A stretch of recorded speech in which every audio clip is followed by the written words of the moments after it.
Hi astrology lovers, welcome to this video. आप सभी का इस वीडियो में स्वागत है। आज हम इस वीडियो में जेमस्टोन्स के ऊपर डिस्कशन करने जा रहे हैं।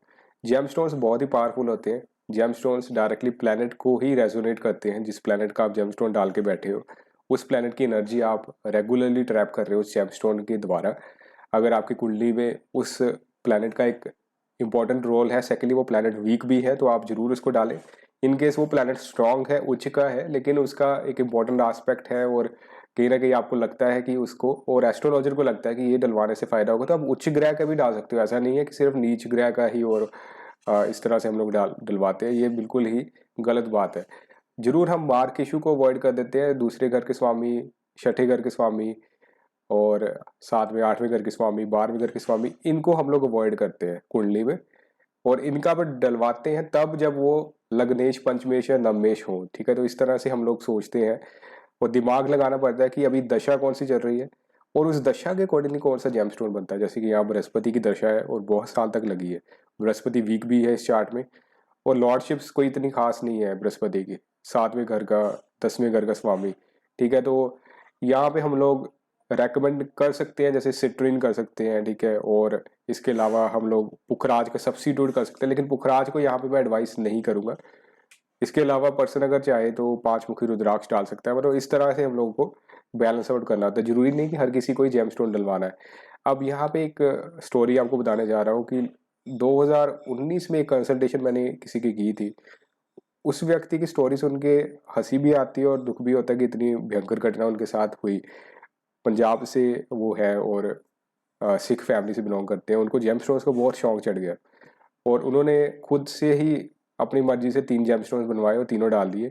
एक रूबी और एक साथ में डाला उन्होंने नीलम, एक डाला साथ में लेसुनिया केतु का। ठीक है, अब तीनों के तीनों एंटी प्लैनेट्स और यहाँ पे कितना खतरनाक कॉम्बिनेशन बन गया। और with in matter of days उनका ट्रक में जाके एक्सीडेंट हुआ। ठीक है, तो कार बिल्कुल ही फिनिश।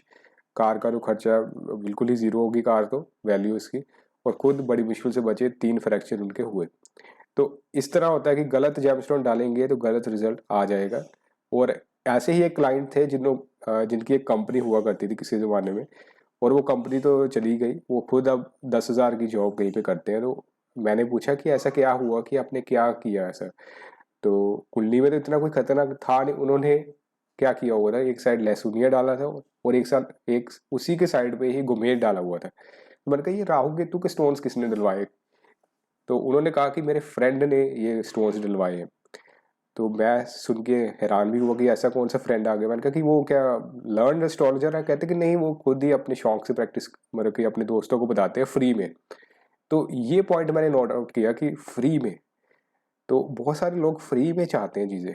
फ्री में कंसल्टेशन चाहते हैं, फ्री में जेमस्टोन की गाइडेंस चाहते हैं, फ्री में ही वो अपनी कुंडली दिखाना चाहते हैं। मतलब कि एक्सचेंज करना नहीं चाहते उस चीज़ के लिए। वो पैसे स्पेंड करना चाहते हैं जेमस्टोन के ऊपर। ठीक है, तो ये प्रॉब्लम है। अगर आप जेमस्टोन 10,000 का लेने जा रहे हो या 8,000 का या 7,000 का, जो भी कॉस्ट है उसकी, आप वहाँ पे इन्वेस्टमेंट करने जा रहे हो बिना रिसर्च के, बिना किसी से पूछे, तो वो कहीं ना कहीं आपके लिए खतरनाक साबित हो सकती है। और उस व्यक्ति के साथ भी ऐसा हुआ कि 10 लोग उनके लिए काम करते थे, आज वो खुद किसी के लिए काम करते हैं। तो मैंने उनको कहा इनको रिमूव करोगे। कहते नहीं, बिल्कुल नहीं करूँगा, मेरे दोस्त ने कहा है, वो तो बहुत ज़्यादा नॉलेज वाले हैं। तो उल्टा वो मेरी गलतियाँ निकालने लग पड़े कि ऐसा तो नहीं होता, कि तू और राव तो दोस्त है आपस में। तो मैंने कहा ऐसा कौन से टेक्स्ट में लिखा है, या उन्होंने पता नहीं कौन सा आर्टिकल एक निकाला कोई फॉरेनर का, अमेरिकन व्यक्ति का किसी का। और वहाँ पे वो केतु राहु, तो पहली बात तो उनको तो पता ही नहीं है कुछ, वो अपना ही हिसाब किताब उनका है। तो वो उनका आर्टिकल मुझे दिखा रहे थे। मैं कहता तो जो इंडिया के वैदिक एस्ट्रोलॉजर्स हैं, जो हमारी महर्षि पराशर जी से जो शुरुआत हुई इतने साल पहले, जिन्होंने विष्णु पुराण लिखा। ठीक है, पहला पुराण है वैसे विष्णु पुराण। क्या वो मूर्ख थे क्या?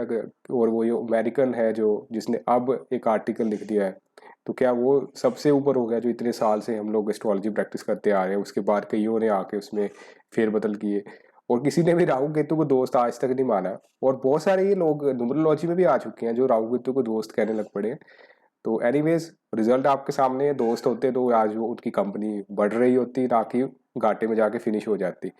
तो इस तरह से हमें इंटरनेट पे आर्टिकल्स नहीं पढ़ने चाहिए। कोई भी किसी दूसरे देश का कोई एस्ट्रोलॉजर है, रिस्पेक्ट है हर किसी की, हर किसी का अपना मेथड है। लेकिन जो हमारा वैदिक एस्ट्रोलॉजी का ज्ञान है वो असीम है, और हमारे से ही शुरुआत हुई थी इस चीज़ की।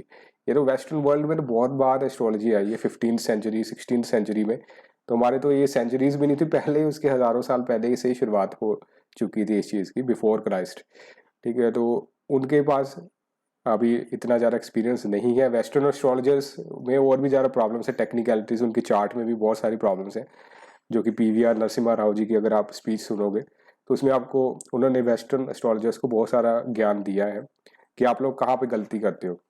ठीक है, और मोशन साइड रियल मोशन और ये सब के ऊपर भी वो लोग गलती करते हो, बहुत सारी कैलकुलेशंस में मिस्टेक है वेस्टर्न एस्ट्रोलॉजी में, और आस्पेक्ट्स एंड कंजंक्शंस में भी वहाँ पे थोड़ा बहुत इशू है। तो anyways I am not expert on all those things, मैं उसके ऊपर ज़्यादा फोकस नहीं करता। मैं ज़्यादा फोकस करता हूँ कि कैसे आपको बढ़िया से बढ़िया जो अभी तक की नॉलेज है हमारी उसके अकॉर्डिंगली आपको बता सकूँ। तो अभी की नॉलेज ये कहती है कि भाई जेम स्टोन फ़ायदा देता है डेफिनेटली, लेकिन सही सिलेक्शन होनी चाहिए और एस्ट्रोलॉजर को सही गाइड करना चाहिए, ना कि अपने स्टॉक के हिसाब से गाइड करना चाहिए।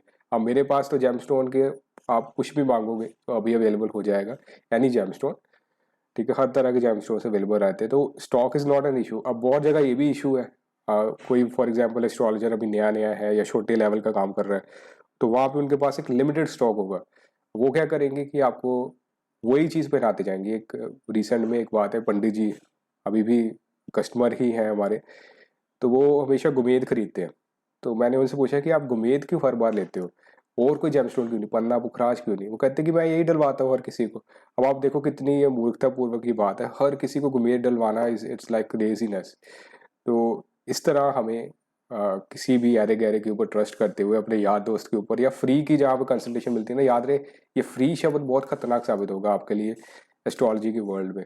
फ्री में अगर आप कंसल्ट कराओगे तो आपको पूजा रेकमेंड की जाएगी, और पूजा होगी 30,000 की 40,000 की, अल्टीमेटली आप वहाँ पे फंस जाओगे। मतलब किसी ना किसी तरीके से वो फ्री भी निकलवा लेंगे आपसे जो कंसल्टेशन ली थी, और कोई ऐसा वहम आपको मन को डालेंगे कि रात की नींद उड़ जाएगी और आप उनके पास जाओगे और अपने पैसे दे के आओगे। 90% यही खेल चलता है लोकल लेवल पे, तो आपको सावधान रहना है। और लोकल जेम स्टोन्स खरीदने से पहले याद रखें कि क्या gemstones pure, gemstone जो आप ले रहे हो क्या वो प्योर है, वो प्योरिटी का क्या सर्टिफिकेट उनके पास है। जो सर्टिफिकेट अगर है भी तो वो क्या कोई ट्रस्टवर्दी लैब से है या फिर ऐसे कोई भी लैब से उठा के दे दिया है। ठीक है, तो वो चीज़ का ख्याल रखना है। और सबसे इम्पोर्टेंट है कि जेमस्टोन आप खुद भी फील कर सकते हो वो सही है या नहीं है। आप यूट्यूब पे वीडियो देखो कि कैसे किसी जेमस्टोन की पहचान करें, कैसे पन्ना की पहचान करें, कैसे पर्ल की पहचान करें। जो भी आप स्टोन लेने जा रहे हो उसके बारे में रिसर्च करो, फिर किसी से खरीदो, आपको खुद ही पता चल जाएगा ये फेक है। ठीक है, बिल्कुल देखते ही पता चल जाता है। अब तो मुझे तो एक्सपीरियंस हो गया इतने सालों का। तो दिल्ली एरिया में फेक जेमस्टोन्स मिलते हैं, गुजरात एरिया में, अहमदाबाद एरिया में बिल्कुल फेक माल है। ठीक है और काफ़ी इंडिया के एरियाज है जहाँ पे फेक जेमस्टोन्स मिलते हैं। अगर आपको सही जेमस्टोन चाहिए तो आप जयपुर से ले सकते हो। जयपुर में आपको चूना नहीं लगेगा जेमस्टोन के मामले में 90%। कई कई जगह पे लग सकता है कि हो सकता है कि प्राइस में बहुत ज़्यादा वेरिएंस हो जाए, कि आप लाख रुपए का जेमस्टोन ले रहे हो, वो एक्चुअल में उसकी कीमत ही 20,000 थी। ठीक है, तो ये चीज़ का ख्याल रखना है, और हो सके तो ट्रस्ट वर्दी प्लेस पे ही जाके खरीदना है, और अच्छे ब्रोकर के थ्रू खरीदना है। इसके भी ब्रोकर्स होते हैं, आगे आपको पता चलेगा अगर आप जयपुर जाके आओगे। तो इंडिया में तो एक ही प्लेस है जेम स्टोन्स की, और मेरा भी 90% कारोबार वहीं से चलता है, जयपुर से ही मैं खरीदता हूँ। और ट्रस्ट वर्दी लोग हैं, कई सालों से उनके साथ बिजनेस कर रहा हूँ। ठीक है, तो मिडल मैन इसमें बिल्कुल नहीं रहेंगे, डायरेक्टली वो लोग हैं जो इम्पोर्ट कराते हैं रफ को, रफ के ऊपर वर्क करके जेम स्टोन्स निकलवाते हैं। तो इस वीडियो में मेनली मैंने ये बताना था आपको कि जेम स्टोन्स रेकमेंडेड है, आप डाल सकते हो, दे आर सेफ, अगर वो आपकी हॉरोस्कोप में कोई गलत काम ना कर रहे हो। जैसे कि कोई मार्ग इशू का आपने डाल लिया, 8वें घर के लॉर्ड का डाल लिया, तो वो नुकसान पे नुकसान ही फिर वो देगा। या फिर राहु केतु का कॉम्बिनेशन किसी ने डलवा दिया, जैसे वो लड़के के केस में हुआ था। एक हाथ में, इनफैक्ट दोनों सेम ही हाथ में उन्होंने डाले हुए थे, एक लहसुनिया डाल दिया केतु का और एक साइड पे गुमेद डाल दिया। तो इस तरह की मूर्खता भी नहीं करनी है। Thank you so much for watching this video.